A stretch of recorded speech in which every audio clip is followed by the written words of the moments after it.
Hello. I'd like to start, before we discuss Elsa Canasta, I'd like to just ask you about your journey into dance. And I grew up in Caracas, Venezuela, and that's where I was born. And there is a really interesting understanding about what it means to be born in a place that is a former colony. There is a bit of a psychology about people that grow up. Aspirationally is slightly different, and especially aspirationally if you want to be involved in performing arts, particularly at that time, late 70s, beginning of the 80s, that far back. So when you have a vocation, is a healthy way to say that you have an obsession. And I had an obsession with performing arts. And probably truly I had more of an obsession with theater than I ever had with dance.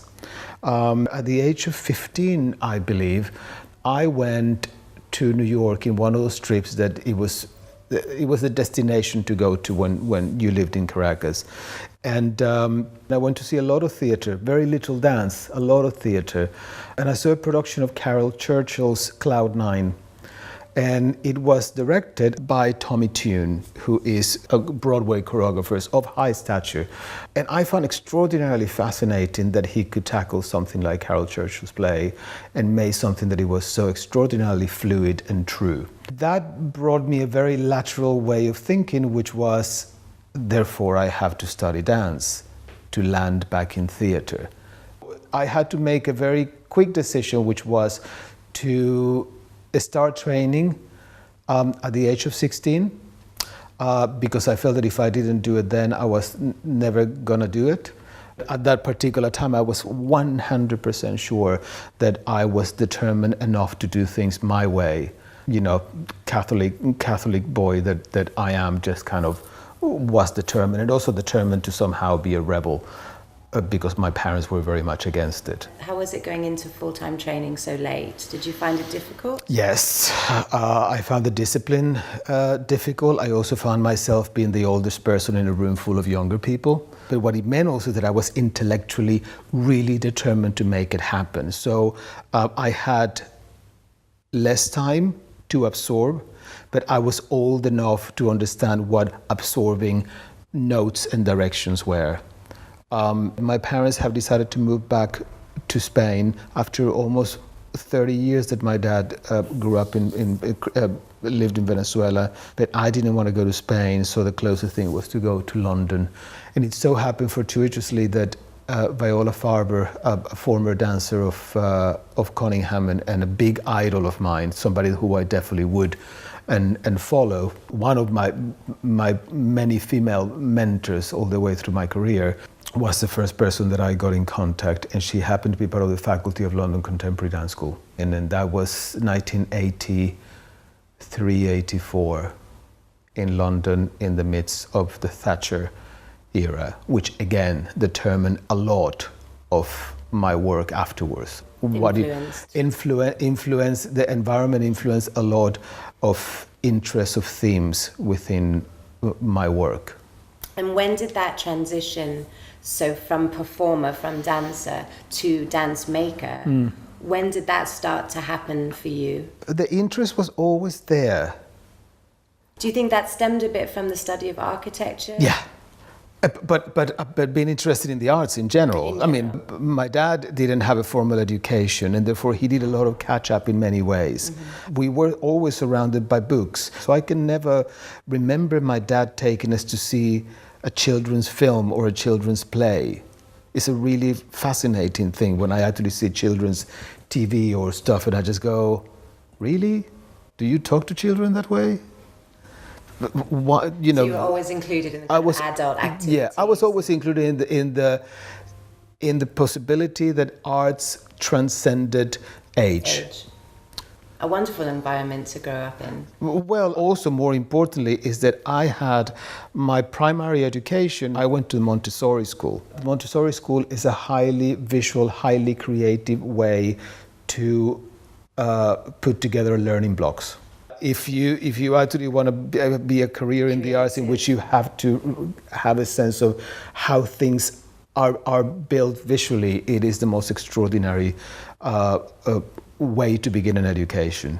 So I think that all of that, what I'm saying probably is that all of that seemed to be part of this big cocktail that has become my career afterwards. I went to New York, and the new creative bubble that it was the 80s in New York. So I went from the 80s, the Thatcher 80s in London, to a completely different dynamics, which was downtown New York and the downtown movement, to the movement research and all this stuff, which eventually I became choreographer in residence for movement research. But at the time, it was also the times of Stephen Petronio, who I was very good friends with, and my roommate at the time was Jeremy Nelson, who was a key figure, and then obviously Trisha Brown, and this was all part of the generation of Laura and Paul Taylor and Lar Lubavitch, and you know, the big, the bold, and the ugly all happened during that time. There was always something, not always something. There was always about 10 things to watch at any possible time in New York at that time, out of which 9.5 were bad. And so the searching for the good one kept me pretty much interested in the search. But also it was a very interesting time. I was very good friends with the company, with Bill T. Jones and his company. And Bill T. Jones and Arnie Sane. Arnie had just died, a very public figure in the arts that had died of what at that time was no way back. AIDS. And another very key figure was Damien Acquavella. Funny enough, they are now celebrating, I think it's the 30th, my God, if it's 30th, anniversary of a key ballet dance work that Bill T created, which was D-Men in the Waters, which was about Damien. And my first work was for Damien's memorial. It was the thing that prompted me to create a work, was that we at that time did a lot of memorials. We spent a lot of time in memorials, in hospitals and memorials. It created a lot of earnest work. It created a lot of bad work, but it also created a survival way of creation, a life and death on the edge creation that was very important. On the majority of the big dance makers from America that are still around with us today. And this started for you a lot of solo work and a lot of work that made you very famous quite quickly. And one of those pieces, Grass, was actually, I think you told me, commissioned by the Tramway. Yeah. And now you find yourself back up here in Glasgow. Well, Grass was commissioned by Tramway, was Steve Slater, who was the former director of Tramway. And Grass was actually a trio, but it stemmed from a solo. I can't even describe it. It just happened to be one of those words that kind of opened doors. And at that time, Tramway, this was sort of fresh from the renewal of Glasgow post-city capital of culture, where Tramway was a very key building in the arts. And therefore, anything that was performed in this building was considered visual arts. Performing arts, visual arts, on a canvas, on a stage, it didn't matter. It was considered visual arts. So you were named on the same breath as any of the Turner prize winners or filmmakers or installation makers, etc., etc. So you were part of all the etc. of the institution, and that was just simply very interesting, because then I could actually consider myself an artist, and that kind of seemed to be already. Well, it won you a prestigious South Bank Award. Yes, and you said the category was visual arts. Yeah, the South Bank shows, and then the South Bank show did a program, and again, in a strange way, at that time it was kind of a big breakthrough to have a South Bank show, and the South Bank show no longer exists, but it lasted 30 years under Melvin Bragg's direction. And there's only a handful of choreographers that were ever part of the 30-year history. So I'm very privileged that when they did the full stuff, and they did the full stuff with all the politics that it involved. Now, there was a lot of practical things about doing solo work, and then solo work that was very self-exploratory. Autobiographical? Completely autobiographical, but also on the practical and completely pragmatic way of thinking. I had no money. Right. But if I had 2 square meters of carpet somewhere in front of me, I could put a work. You so could that put on a show. my training of can we clear up the kitchen because I'm doing a show tonight in New York became really handy. Yeah. Of Practical experience. So I never said, sorry, I haven't done a dance for 3 years because I don't have any money to find space. I had the space. If I had a sofa, there would be a sofa dance. If I had a table, there would be a table dance. And somehow, a lot of that ingenuity has kept permeating in the work, the getting my hands dirty to do stuff. And putting on a show where I've had to trust that the quality somehow will overwrite the location was incredibly important to me and continues to be important to me, because if I believe that outside forces are going to stop me from creating, then I'm dead. There isn't much point.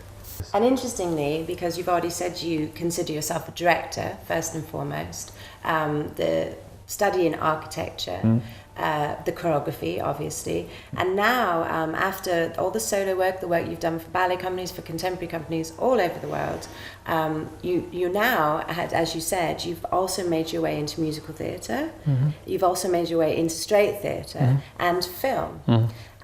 This sounds unusual today, but as we've spoken about before, it wasn't unusual, say for the likes of Jerome Robbins. No, and again, I just, I have that kind of sense of romance. I'm on that. I hate being my age with an absolute passion. I'm 52 currently, and I absolutely hate it. But I also know that within my lifetime, I have seen and appreciated changes both in the arts, in history, that the world has absolutely radically moved to a speed that I never thought that it would be possible. Were you quite analytical when you danced other choreographers? I was not analytical. I highly revered the choreographers that I worked with, especially by the time that I traveled. When I moved to New York, eventually from London, I had a big thing about the minimalist movement at the time, which was Lucinda Childs, and in my case, more importantly, Laura Dean, where Laura Dean and Steve Reich had founded a company, and a lot of essential works of art of the 70s and 80s, including drumming, were created between Laura and Steve. Two things that I find interesting when we talk about influences is that I have seen a great deal of extraordinarily important moments, because I'm old enough, in the arts to have seen great choreographers and great plays, all those iconic moments in theater were kind of not necessarily inspiring, but highly intimidating for somebody who was an aspiring maker. What was my biggest kick in the ass? It was actually seeing really, really bad work.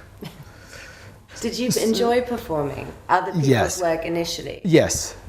But somehow, and it's something that I tell that everybody that has performed, either dancers or actors, that at one point, if you are a real creator and not, depending on what kind of author you are, that you kind of step away when an audience sits to see something happening. It should look like it's coming from you and not from me. So they're making you a conduit, that it seems that the life stems from you and you are not a puppet of the machine behind it, which of course the fascinating stuff always as a maker is that at one point do I step away from the room. It is probably the most difficult part of the creative process, putting steps together. That ownership kind of. Making steps, easy peasy. It's really not that difficult. So would you say you're a conceptual creator? I think that I'm a director. A director. Yes, I direct the steps that I write. So in that respect, I do consider the choreography writing. At the time that we created Elsa, originally, it was, I think I'm going to do a musical number. But a musical number with a completely highly refined, like no West End show has ever done, and in which you can get something that is highly inaccessible in terms of themes, and make it accessible because somehow the sugar coating is allowing me to put some of those themes forward. One question that a lot of people have asked me, and I don't know if you can answer it, I'm sure you can. Elsa Canasta, what does it mean? There was a famous recording during my time in New York, which was the Red, Hot and Blue album. And the Red, Hot and Blue album was the first AIDS charity album, the first concept album they used Cole Porter. Technically, by doing that, they outed Cole Porter in the 80s. Kind of was kept secret, but the official line was that they were outing Cole Porter. But it meant that everybody who was who at that time in music industry did their own very modern, up-to-date versions of the classic songs. And I remember being somewhere in the Upper East Side of New York, watching what it was an unprecedented PBS marathon of all the music videos back to back when the launching of the album. And it was where were you when that happens? If you were a younger gay man interested in sexual politics. Mm-hmm. So I kept that in the back of my mind. Then I also started reading Diaghilev because I was interested in choreographic history, and the Ballet Russe had it all. And in the midst of all this, there was an anecdote about Diaghilev being quite aspirational, spending a lot of money and never having enough money to either pay to his dancers or hotels.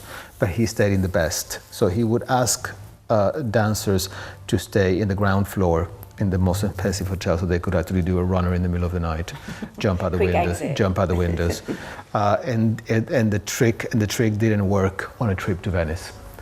That happened to be witnessed by Cole Porter, who had a house, and Cole Porter forked the bill. And Cole Porter said, "And the way you're going to pay me back," he said, "I would like for you to perform something in my living room, in my house." And that became an excerpt of Les Noces in Cole Porter's living room. And Cole Porter thought that he was in it, and started writing a score for a ballet, his only score for a ballet, that Diaghilev very selfishly rejected and said he didn't like jazz. Right. But the Swedish ballet, or the French version of the Ballet Russe in Sweden, accepted it and did it, and therefore there was a ballet called Within the Quota, a 17-minute ballet, which was never performed ever again. He had about 2 or 3 performances, never performed again, and the score was somewhere lost. And I did a bit of detective work, found it. We reorchestrated. Ben Pope, who also worked on this one, reorchestrated it for me, and that was the heart of it, the ballet, and performing the ballet again.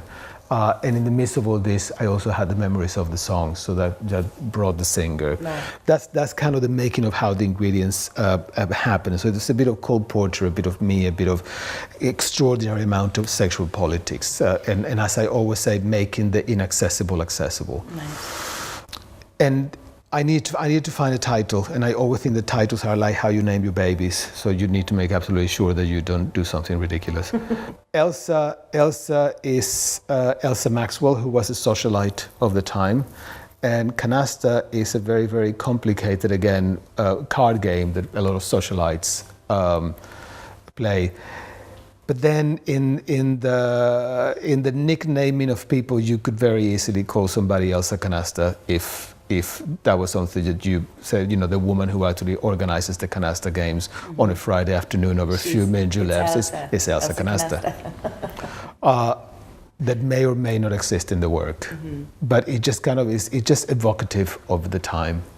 Why don't you talk a little bit about why you felt it was important to redo certain sections, and also, is it because of your journey, or is it because of that this ballet just could not be recreated on a different group of dancers? All of the above. I mean, isn't it my luck that I can never do anything straight? It was really not in my head to revive this work. the fact that it was a huge success for Rambert and it was a huge success for me critically, I was also slightly bitter that after all that success, it was relegated back into The back catalogue. into the back catalogue. What happens in the creative process upstairs is that it seems like you're really concerned about the journey of each character, each dancer in the piece. Yeah. Much more now than I remember. Perhaps I just have a bad memory. But No. I think that you're very keen to the beginning, the middle, and the end has to be much clearer. Yeah, and it's not necessarily chronological. Again, this is about another strange obsession, which I think that Elsa is the one that may prove to me, right or wrong, finding a way of how you do dramatic work for dance in which the storytelling, the narrative way of telling works for dance is radically different than what you do in theater. So I always go, this is my motto of what the transition is, that if you can say it, by all means spare me the sweat. But if you find no ways to say I love you, because you have no ways to say it, then you're gonna have to show me. And then therefore I can justify doing a dance. And I can justify it for as long as it needs to. Mm-hmm. So I think Elsa somehow has that thing, the theme of memories, of something that may or may not have happened, that I really don't, what is it about? I think it's about, why don't I just show you? Yes. Is what justifies being a choreographer. And hence, creating dance is a completely super incredible, valid art form, because it can do what theater can't.